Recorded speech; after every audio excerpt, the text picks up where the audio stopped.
السلام علیکم ورحمۃ اللہ وبرکاتہ۔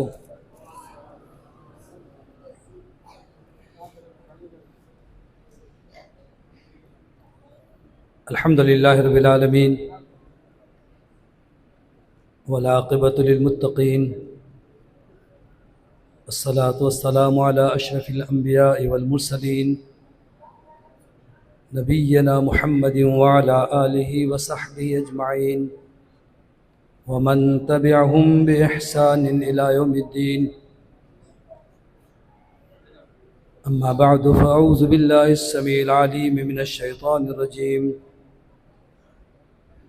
وعلمك ما لم تكن تعلم وكان فضل الله عليك عظيما رب اشرح لي صدري ويسر لي أمري واحلل عقدة من لساني يفقهوا قولي رب زدنی علما۔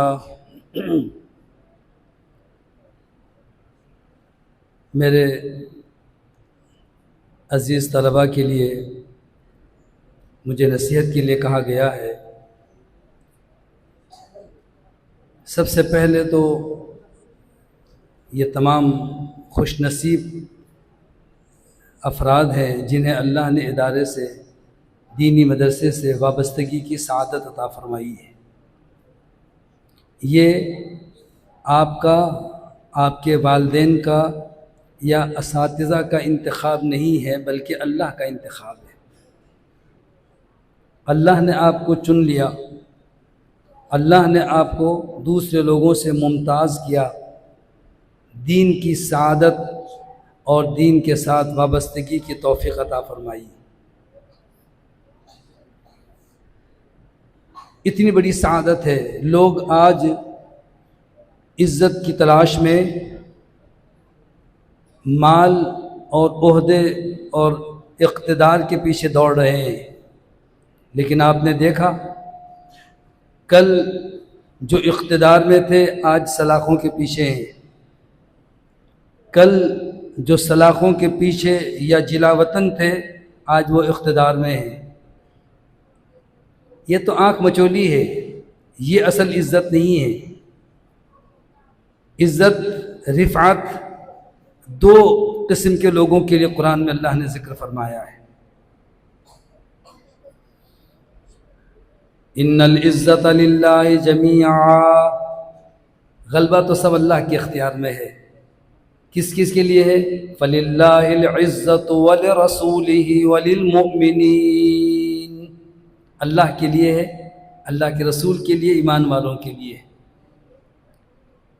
اللہ تعالیٰ نے دو گروہوں کے لیے رفعت کا وعدہ کیا ہے۔ اللہ کی ایک صفت ہے، اللہ رفعت اور بلندی والا ہے، اللہ علو سے متصف ہے، اللہ ہر جگہ نہیں ہے، تو اللہ اپنے برگزیدہ بندوں کو رفعت اور بلندی عطا فرماتا ہے۔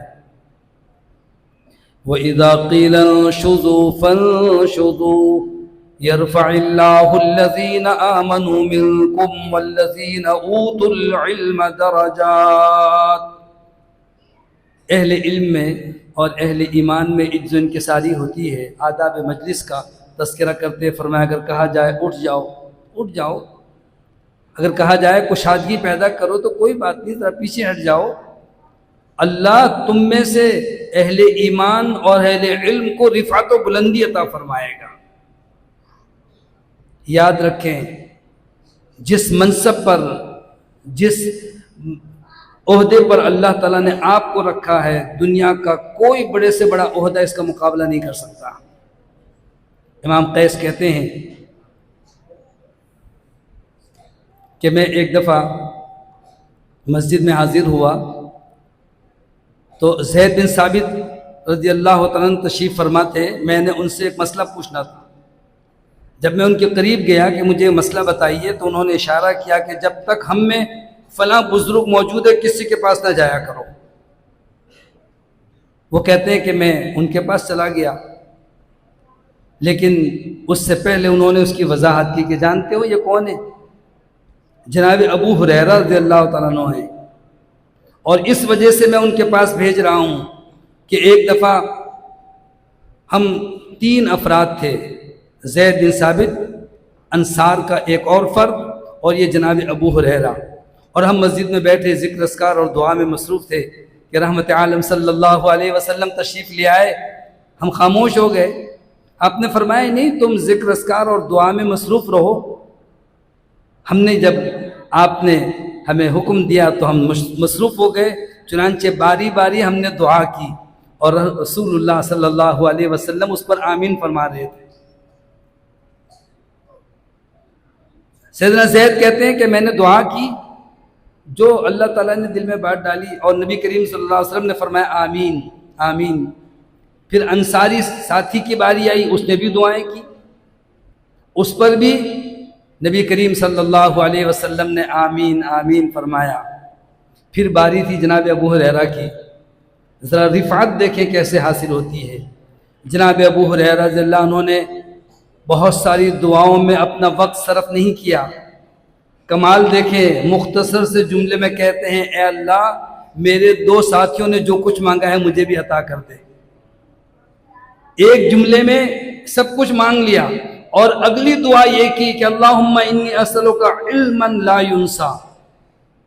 اللہ میں تجھ سے اس علم کا سوال کرتا ہوں جو مجھ سے بھلایا نہ جائے.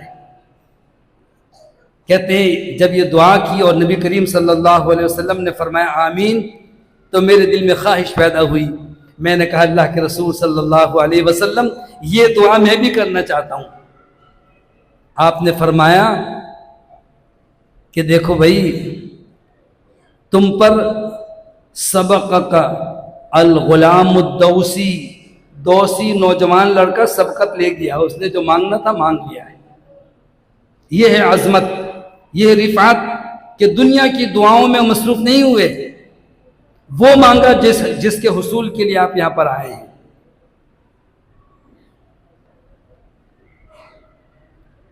نافع بن عبد الحارث خزائی مکے کے گورنر ہیں.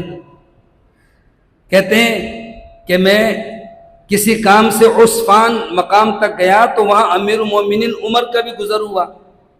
مجھ سے ملے تو کہنے لگے کہ یہاں تم آئے ہو، اپنے پیچھے ذمہ داری کسے سونپ کر آئے؟ میں نے کہا کہ ایک شخص ہے ابن ابزا، امیر المومنین نے اس کے متعلق سوالات کیے، قریش ہے یا کس قبیلے سے ہے، کون ہے وہ شخص؟ امیر المومنین عمر نہیں جانتے تھے. تو نافع کہتے ہیں کہ وہ شخص ہمارے آزاد کردہ غلاموں میں سے غلام ہے.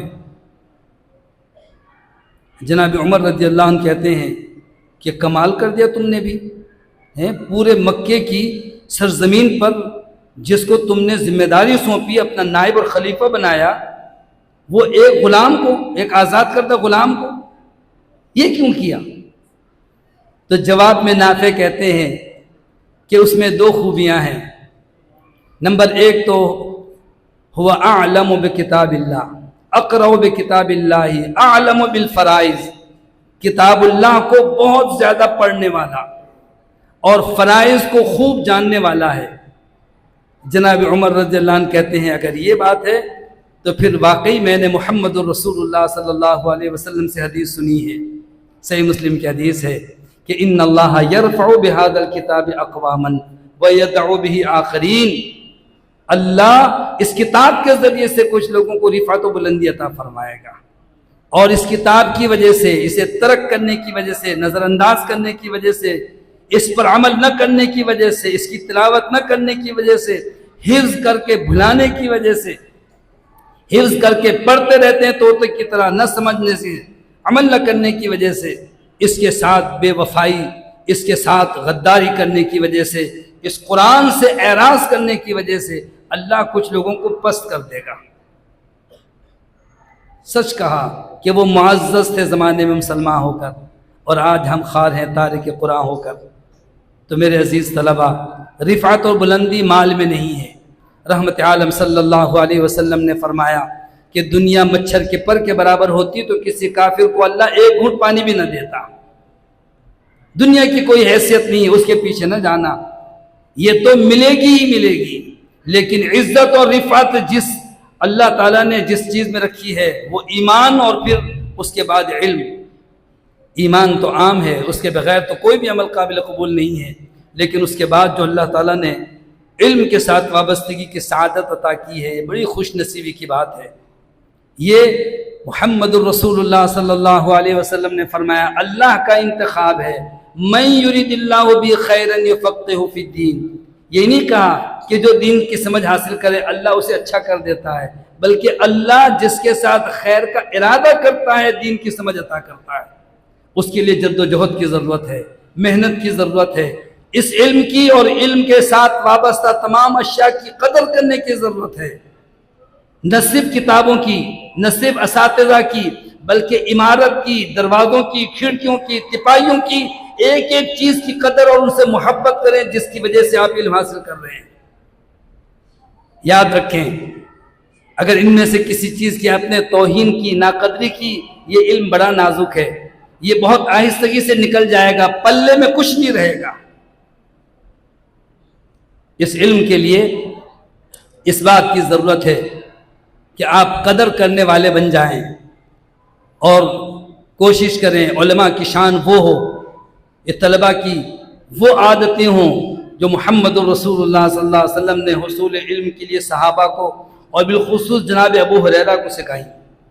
یہ سیدنا ابو ہریرہ رضی اللہ تعالیٰ نے کہتے ہیں کئی دن بھوکا رہتا تھا لیکن کسی سے یہ نہیں کہتا تھا کہ مجھے کھانا کھلاؤ، بڑی خودداری، کئی دن بھوک کی شدت کی وجہ سے بے ہوش ہو کر گر پڑتا تھا، لیکن کبھی کسی کے سامنے زبان نہیں کھولی، کبھی کسی کے سامنے دست دراز نہیں کیا۔ یہ جناب ابو ہریرہ رضی اللہ عنہ کہتے ہیں جن سے متعلق رسول اللہ صلی اللہ علیہ وسلم نے فرمایا کہ جو ابو ہریرہ سے محبت کرتا ہے یہ ایمان کی نشانی ہے۔ دعا کیا آپ نے کہ اللہ اہل ایمان کے دلوں میں ابو ہریرہ ان کی والدہ کی محبت ڈال دے۔ یہ کس وجہ سے؟ دوس قبیلے سے تعلق، اس قبیلے کے سردار طفیل بن عمرو دوسی سردار تھے، لیکن ابو ہریرہ رضی اللہ تعالیٰ عنہ ایسے تھے ایک دفعہ ہجرت کر کے یمن سے آئے، پھر نبی کریم صلی اللہ علیہ وسلم کی پوری حیات طیبہ میں مدینہ چھوڑ کر کہیں نہیں گئے، چبوترا چھوڑ کر کہیں نہیں گئے، مسجد نبوی اور آپ کے دروازے کے چوکھٹ کے درمیانی کہیں نہ کہیں بیٹھے ہوئے ملتے تھے۔ یہ ہے، کسی نے کہا علم اتنا نازک ہے، آپ کل وقت اس کو دے دیں تو علم تھوڑا سا آپ کو کچھ دے گا۔ اگر آپ نے سرسری نگاہ ڈالی اخبار کی طرح تو علم نہیں آئے گا، پھر کہانیاں سنیں گے اور سنائیں گے۔ یہی وجہ ہے، کسی شاعر نے کہا ہے کہ بقدر القد تکتسب المعالی ومن طلب العلا سحر اللیالی۔